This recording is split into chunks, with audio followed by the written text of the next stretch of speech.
오늘은 종교개혁이 일어난 지 제 508주년이 되는 종교개혁 기념주일입니다.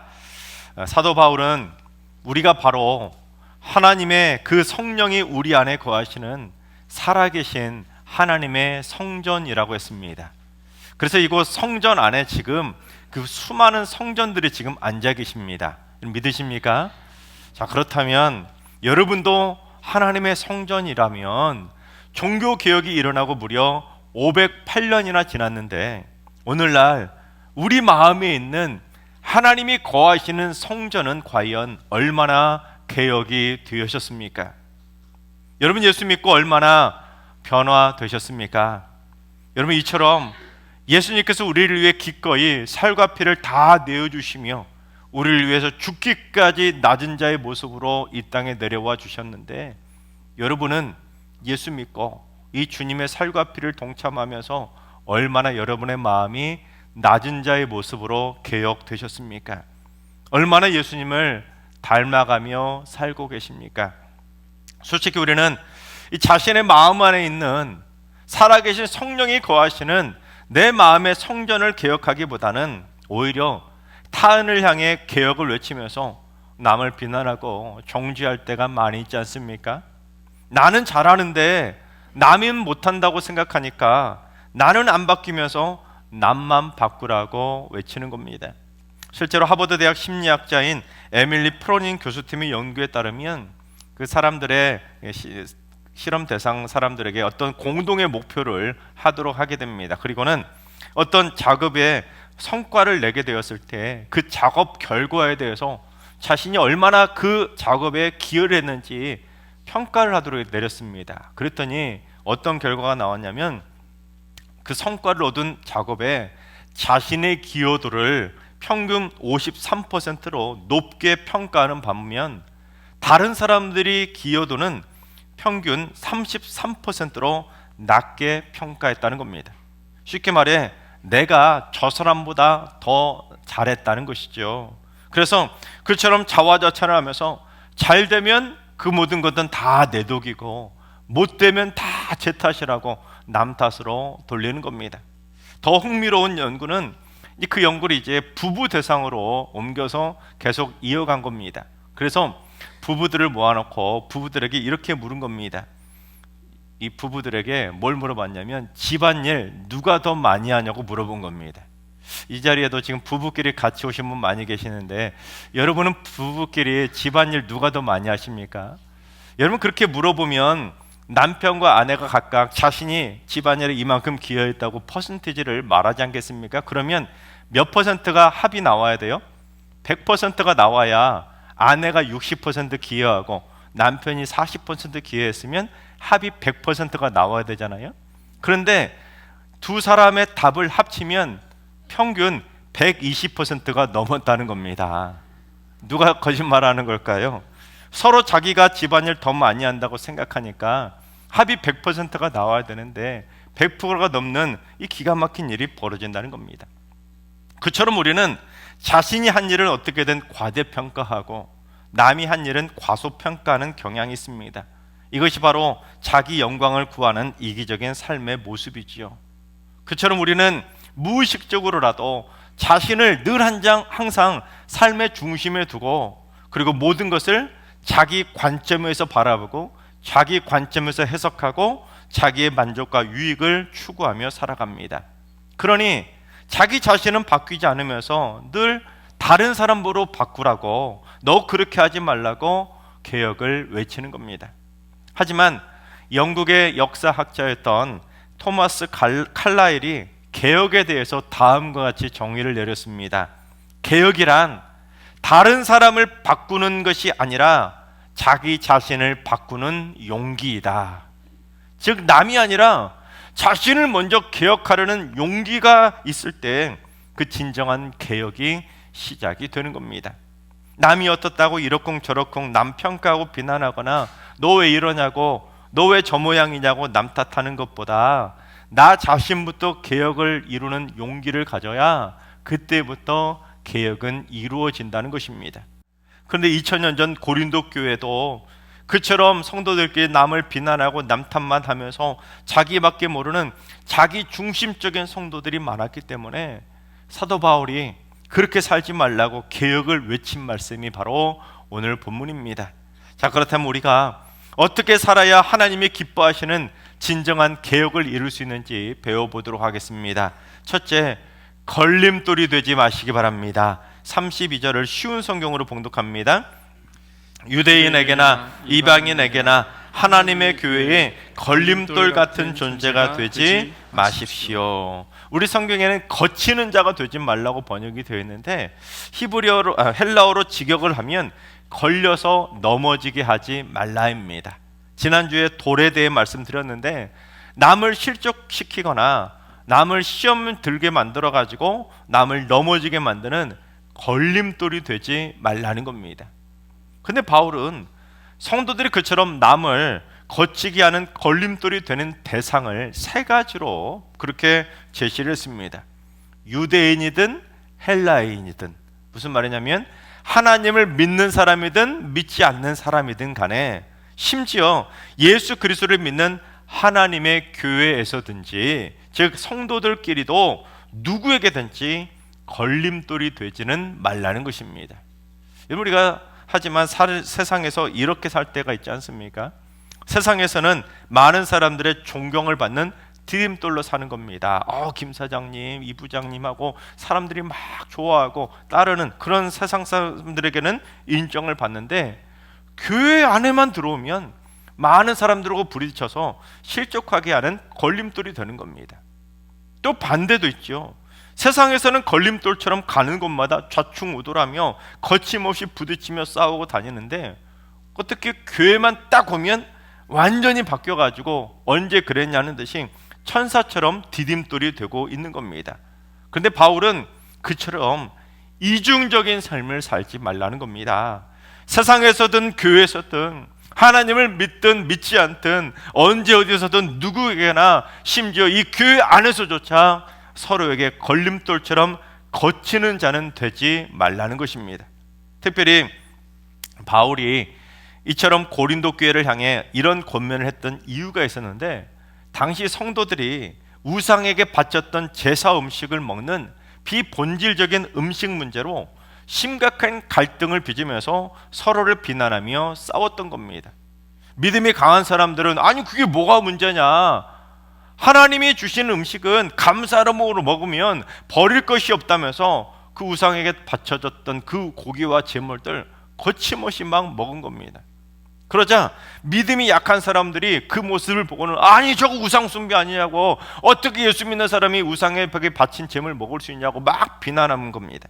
그런데 비난하던 그 사람들도 잘못해서 실수로 그 우상의 제물이 섞여 들어가면 먹을 수 있잖아요.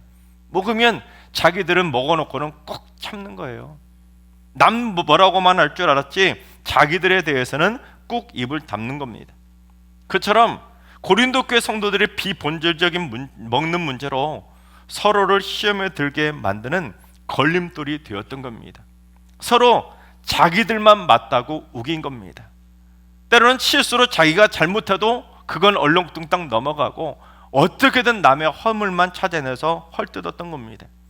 그래서 바울이 오죽했으면 하나님의 교회에도, 하나님의 성전이 우리 마음에 있다고 하는 그리스도인들도 제발 서로 거치는 자는, 걸림돌은 되지 말라는 것입니다. 남을 실족하게 만드는 거치는 걸림돌이 교회 밖에만, 하나님 믿지 않는 세상에만 있는 것이 아니라 바로 이 교회 안에도 남에게 상처 주고 거치게 하는 걸림돌 같은 존재들이 있다는 것이죠. 너무 안타까운 말 아니겠습니까? 그래서 바울은 어떻게 하냐면, 나도 얼마든지 우상에게 바친 음식을 먹을 수 있지만 만약에 내 자유가 남에게 상처를 주고 시험에 들게 하는 걸림돌이 된다면 나는 차라리 영원히 고기를 먹지 않겠다면서 자신의 먹는 자유까지 포기하면서 남들에게 본이 되는 디딤돌이 된 것입니다. 그러니까 내가 하는 행동이 만약에 타인에게 상처를 주고 시험에 들게 만든다면 내 자유를 포기해서라도 걸림돌이 되는 것이 아니라 디딤돌이 되려고 한번 노력해 보라는 것입니다. 늘 내 편에서만 생각하려고 하지 말고 상대방의 편에서도 좀 생각하며 살라는 것이죠. 김기용 시인의 돌담이라는 시가 있습니다. 발길에 걸리는 모난 돌멩이라고 마음대로 차지 마라. 그대는 담을 쌓아 보았는가? 큰 돌 기운 곳, 작은 돌이, 둥근 것 모난 돌이, 낮은 곳 두꺼운 돌이, 받치고 틈 메워 균형 잡는 세상, 뒹구는 돌이라고 마음대로 굴리지 마라. 돌담을 쌓다 보면 알게 되리니 저마다 누군가에게 소중하지 않느니 하나도 없음을. 여러분, 그렇습니다.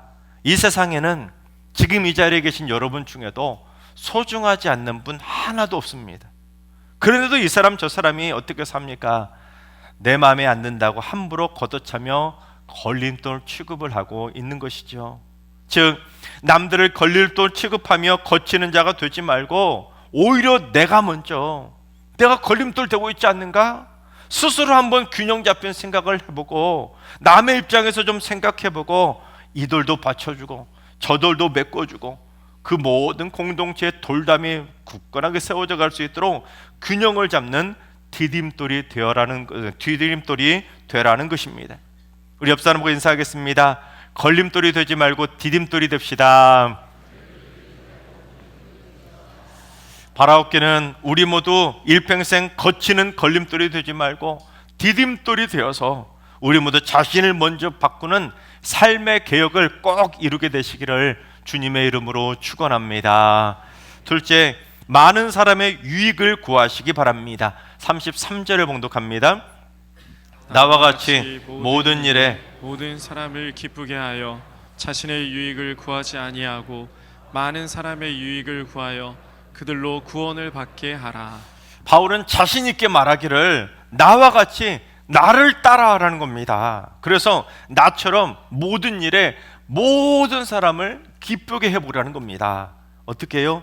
자신의 유익을 구하려고 하지 말고 많은 사람의 유익을 구해서 어떤 게 더 이익인지, 어떤 게 더 하나님의 영광을 위한 일인지, 결국 많은 사람이 구원을 받도록 많은 이들에게 유익을 끼치는 삶을 살라는 것입니다. 그런데 우리는 보통 많은 사람의 유익을 구하려 하기보다는 자신의 유익을 구하며 살아갈 때가 많이지 않습니까?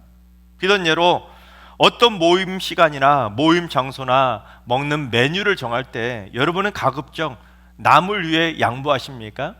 남들 다 정하면 그냥 저는 다 뭐든 해도 괜찮습니다, 그렇게 순응하며 따라가십니까? 근데 만약에 내가 좀 가기 싫은데, 내가 별로 원하지 않는 장소에서 내가 싫어하는 메뉴를 먹게 되면 여러분 어떡합니까? 계속 기분 나빠서 궁시렁궁시렁 불평하면서 표정 관리부터 안 되지 않습니까? 다들 내가 한가한 시간에 내가 좋아하는 장소에 가서 내가 좋아하는 메뉴를 먹고 싶어 하는 겁니다. 그처럼 모든 일에 모든 사람을 기쁘게 하려고 많은 사람의 유익을 위해서 자신을 희생하기보다는 어떻게든지 모든 일에 내가 하나 더 챙겨가고 어떻게든지 내가 원하는 방향으로 결정되고 어떻게든지 내가 기뻐하는 것을 하려고 욕심을 부리게 되는 겁니다. 실제로 미국 프린스턴 대학교 심리학자인 데일 밀러 교수팀이 흥미로운 연구를 했습니다. 두 가지 질문을 했는데, 먼저 실험 참가자들에게 당신이 가장 중요하게 생각하는 삶의 가치가 무엇이냐고 물어본 겁니다. 그랬더니 응답자의 무려 87%가 저는요 타인을 배려하고 타인과 더불어 같이 어울려 사는 삶을 가장 소중한 삶의 가치로 꼽고 산다고 대답을 했다고 합니다. 쉽게 말해 모든 일에 있어서 타인을 먼저 배려하는 자기는 이타적인 삶을 삶의 최우선순위로 두고 산다고 대답을 한 겁니다. 하지만 그들에게 두 번째 질문을 물어봤어요. 뭐라고 물어봤냐면, 만약에 그렇다면 당신이 실제로는 삶에서 어떻게 살고 있냐고 삶의 현실을 물어본 겁니다. 그랬더니 다들 이식직고를 하기를 무려 76%가 사실은 현실에서는 자신에게 이익이 되는 선택을 먼저 하고 살고 있다고 대답을 했다고 합니다. 다들 이상과 현실이 완전히 다른 것이죠. 그것처럼 사람들은 이 머리로는 자신을 도덕적으로 이상화시켜서 자신은 늘 남을 배려하고 양보하면서 특히 나는 예수 믿는 사람이라고 타인과 어울려서 잘 살고 있다고 생각합니다. 하지만 막상 삶의 현실에서는 정반대로 자기가 우선인, 자기 결정이 우선인 이기적인 삶을 살 때가 참 많이 있지요. 심지어 하나님을 믿는 사람조차도 자기는 바뀌지 않으면서 자꾸 남이 바뀌어야 된다고 타인과 교회와 세상을 향해 개혁을 부르짖고 있는 겁니다. 그래서 한국 기독교 목회자 협의회가 자, 그렇다면 우리끼리 그런 생각하고 있다면 우리 믿지 않는 사람들은 우리를 어떻게 생각하는지 비기독교인들에게 한국 교회에 대해서 한국 교회 성도들과 목회자들에 대해 어떤 이미지 가지고 있냐고 한국 교회에 대한 이미지를 물어본 겁니다. 그랬더니 믿지 않는 비기독교인들이 뭐라고 대답했냐면 한국 교회는 이기적이라고 대답한 비율이 무려 68.5%로 압도적인 1위였습니다. 다음으로 물질 중심적이고 한국교회는 너무 권위적이라고 대답을 했다고 합니다. 즉 한국교회 성도들은 물론 목회자들도 마찬가지지만 다들 자신은 참 도덕적이고 남 잘 배려하고 이웃 사랑하고 모든 일에 남의 유익을 구하며 이타적으로 살고 있다고 대답도 하고 그런 생각 가지고 살고 있지만 실상 하나님 믿지 않는 세상 사람들에게는 이기적이고 권위적이고 돈만 밝히는 물질 중심적인 사람들로 비치고 있는 겁니다. 참 부끄럽지요. 그러니 오늘날 한국교회가 개혁을 부르짖어도 하나님 믿지 않는 세상 사람들에게는 그저 내로남불로 비춰질 수밖에 없는 겁니다. 교회 안에서부터 자정하고 교회가 먼저 개혁되지 못하면서 무슨 사회를 향해 개혁을 외치냐는 것이죠. 하나님 사랑과 이웃 사랑이 첫째 되는 계명이지만 정작 이웃 사랑이 아니라 자기 사랑의 첫째인 한국교회를 향한 뼈아픈 일침의 설문조사 아니겠습니까? 이처럼 정기적으로 주님의 살과 피를 나누며 주님을 본받겠다고 다짐들 하시면서 살고 있음에도 불구하고 우리는 성찬 때만 잠깐 마음 잡고 돌아서면 잊어버릴 때가 너무너무 많은 겁니다. 바라옵기는 우리 모두 이웃사랑의 첫째 계명을 잘 지키도록 모든 일에 내가 우선이 아니라 우리 주님처럼 살과 피를 다 남을 위해 내어주신 것처럼 우리도 모든 일에 모든 사람을 기쁘게 하고 자신의 유익이 아니라 많은 사람의 유익을 먼저 구하고 양보하고 낮은 자리에서 섬기며 살게 되시기를 주님의 이름으로 축원합니다.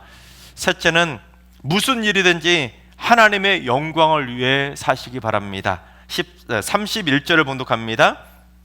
그런즉 너희가 먹든지 마시든지 무엇을 하든지 다 하나님의 영광을 위하여 하라. 바울은 우리가 먹든지 마시든지 간에 무엇을 하든지 간에 전부 다 하나님의 영광을 위하여 살라는 겁니다. 한 10% 정도만 하나님의 영광을 위해 사는 것이 아니라 내 삶의 전부 다 100% 무엇을 하든지 매사에 하나님의 영광을 위해 살라는 것입니다.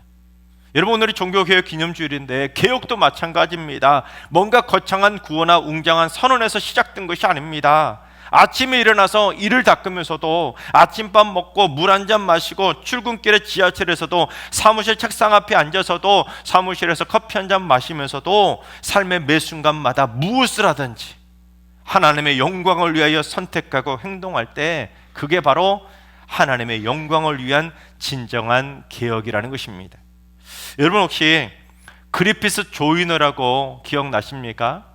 1988년 서울올림픽 여자 육상 경기에서 100m와 200m, 400m 계주에서 3관왕을 올렸던 선수입니다.